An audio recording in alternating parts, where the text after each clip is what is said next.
I'm starting to wonder if Jaxson Dart's going to make it in the NFL. I like him as much as everybody else does. He's a lot of fun. You know, he gave a spark to a sparkless team. Like, that's hard to do as a QB, and it should be commended that he gave the Giants hope, because they haven't had that in years. That's a really good thing he did. I, like him. I think he's good, but I just don't know if he's going to make it, because the amount of reliance on running that he has is just too much.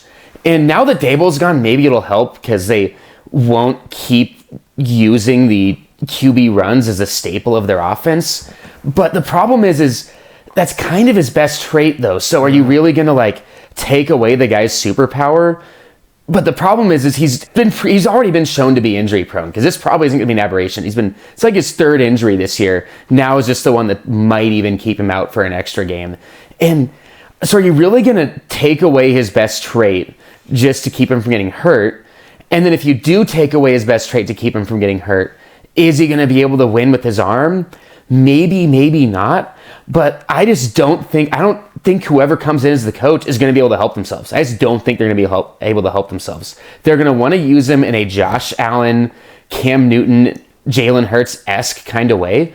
But he's just not durable enough for that usage. He just is not durable enough. And I know everybody's, him and Scatabo were supposed to be the saviors of New York. And when Malik Neighbors comes back and is super elite again right off the rip with the ACL, the Giants are back, baby.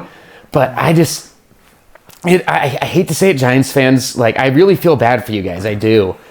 But I just don't know if he's going to make it. I just don't know if his play style and his body is sustainable for the NFL. Unfortunately, it's a crying shame, but this week was just really telling. All they did was run him.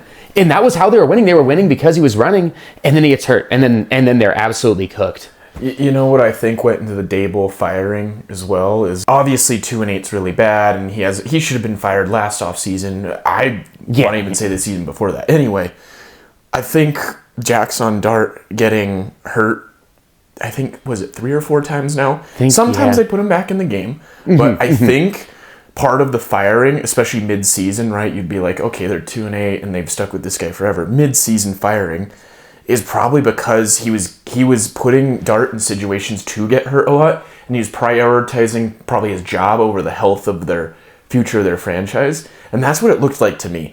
It looked like a man desperate for a win. We're just going to throw everything we have at these games so I keep my job.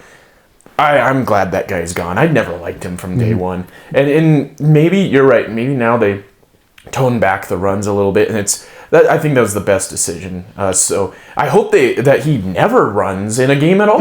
I agree. It was negligence what Daboll was doing, and he deservingly lost his job for not just negligence in the last game, but negligence in many games before. Yeah. Putting your rookie who has a lot of hope and continually in situations like that is stupid. But I just don't know if the next coach is gonna be able to help themselves either. Yeah, you're right. You're right.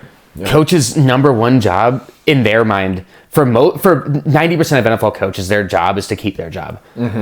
So they're going to want to try to win games. They're going to think the best way for them to win games is to Dart use his legs. Because in the short term, it is probably the best way to win games, but long term, it's just not sustainable. Especially in a lost season. Too. Yeah. What's the point? Daboll was going to get fired after the year anyway. Yeah. Unless they magically made playoffs, which nope.